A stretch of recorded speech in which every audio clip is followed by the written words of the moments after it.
നമുക്കിന്നൊരു റോസാച്ചെടിയുടെ കഥ കേട്ടാലോ? നമ്മുടെ കഥയുടെ പേരാണ് സുന്ദരി റോസ്. ദൂരെ ഒരു നാട്ടിൽ ഒരു റോസാച്ചെടി ഉണ്ടായിരുന്നു. തൻ്റെ സൗന്ദര്യത്തിൽ അവൾ വളരെയധികം അഹങ്കരിച്ചിരുന്നു. അവളുടെ തൊട്ടടുത്ത് ഒരു കള്ളിമുൾച്ചെടിയും വളരുന്നുണ്ടായിരുന്നു. റോസാച്ചെടി എന്നും വാക്കുകൾ കൊണ്ട് കള്ളിമുൾച്ചെടിയെ വേദനിപ്പിക്കും. എന്നാൽ മുൾച്ചെടി ഇതെല്ലാം കേട്ട് നിശബ്ദയായി നിൽക്കും. മറ്റു ചെടികളെല്ലാം റോസാച്ചെടിയെ തിരുത്താൻ ശ്രമിച്ചെങ്കിലും അവൾ സ്വന്തം സൗന്ദര്യത്തിൽ മതിമറന്നു നിന്നു. ചുട്ടുപൊള്ളുന്ന വേനൽക്കാലം വന്നെത്തി. നാട് വരണ്ടുണങ്ങി. തുള്ളി വെള്ളം പോലും കിട്ടാനില്ല. റോസാച്ചെടി പതുക്കെ വാടാൻ തുടങ്ങി.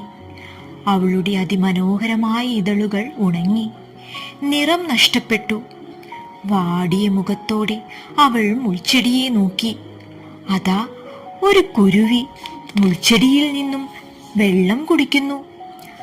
റോസാച്ചെടി ലജ്ജിച്ച് തല താഴ്ത്തി മുൾച്ചെടിയോട് കുറച്ച് വെള്ളം ചോദിച്ചു. മുൾച്ചെടി സന്തോഷത്തോടെ റോസാച്ചെടിയെ സഹായിച്ചു. പിന്നീട് ഒരിക്കലും അവൾ ആരെയും കളിയാക്കിയിട്ടില്ല.